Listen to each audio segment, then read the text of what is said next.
Hello, good evening সবাইকে। তো shooting শেষ করে চলে এসেছি আমি সুকান্তর বাড়িতে। আর চলছে আমার এখন এই মুহূর্তে তুই আমার হিরো, যেটা তোমরা সবাই জানো।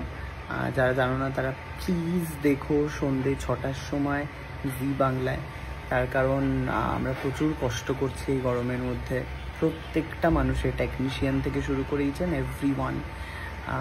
তো সবাইকার মিলিত প্রচেষ্টায় একটা কাজ হয়, তো আপনারা প্লিজ দয়া করে দেখবেন। তো আপাতত আমি চলে এসেছি সুকান্তর বাড়িতে দুটো খাওয়ার আশায়। আজকে মঙ্গলবার, আমি অপেক্ষা করে বসে আছি যে কখন 12টা বাজবে, তাহলে দুটো আমিষ একটু মুখে পুড়তে পারবো। এটা হলো ব্যাপার। বলছি একটা কৌটা লাগবে, লিভার পরিষ্কার করার ওষুধ নিয়ে যাবো। কোত্থেকে কিনেছিস এটা? অ্যামাজনে লিভার পরিষ্কার করার ওষুধ দেখাস না, কাজ করুক, তারপর লোকজন কিনে যাবে, কিছু হয়ে যাবে তারপরে। ও হ্যাঁ, ঠিক কথা। আপনারা এখন কেউ কিনবেন না, আমরা আগে এটা ট্রায়াল রানের জন্য খেয়ে দেখি। মরণ বাচনের নিজেদের হাতে দিচ্ছিস। আমরা আগে নিজেরা খেয়ে দেখি বিষয়টা কেমন, তারপরে আপনাদেরকে বলবো যে সত্যি লিভার। কিন্তু আমরা বুঝবো কি করে সুকান্ত লিভারটা পরিষ্কার হবে কিনা? সব বোঝা যাবে। পাদবি কম, আবার পাদ। আমি আর পারছি না, এই একটা লাল জামা পরে আমি যেখানে যাচ্ছি সেখানে পাদের কথা। সবাই দেখি বাঁধছিস, তাই জন্য না সবাই একই কথা বলছে। আমি কেন পাদের কথা বললাম? এসে তো ঢুস করে পেতেই যাচ্ছি। আমার ডিম খাবে দুটো। ভগবান আছে। আমাকে সুকান্ত বললে এসে ঢুস করে নাকি আমি কম সারছি। কি করছিল? সত্যি কথা। তোর বরের দিব্যি, তোর বয়ফ্রেন্ডের দিব্যি, সত্যি কথা বল। সুকান্তর দিব্যি। কে পাদ মারছিল? সুকান্তর দিব্যি। কিন্তু এই তো এখানে বসে বসে এই যে চলে গেল।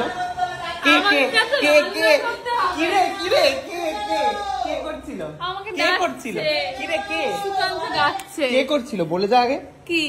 কে করছিল এখানে বসে বসে? কম্মটি কে সাজছিল? আগের দিন তো তুই। আগের দিন নয়, আজকের কথা বলছি। এই মুহূর্তে কে করছিল এখানে বসে বসে? কই এরকম তো কিছু হয়নি। তোর বরের দিব্যি দিয়েছি কিন্তু আমি তোকে। ওই বর তো হয়নি, মানে তোর সুকান্ত বয়ফ্রেন্ডের দিব্যি দিয়েছি কিন্তু। বয়ফ্রেন্ড না তো ভাই হয়ে গেছে আমার। কবে হলো? তো আজকে থেকে দেখ গিয়ে। এখন আবার ভাই হয়ে গেল? তাহলে ওই ভাইয়েরই দিব্যি কিন্তু। কে করেছে বল? কে ভাই? ও তো আমার বয়ফ্রেন্ড।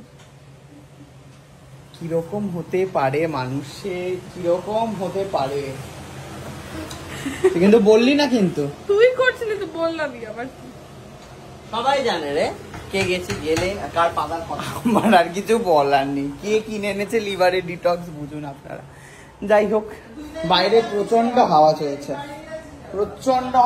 দেখি তো বাবা, গরম হাওয়া, মোটেই ভালো হাওয়া না।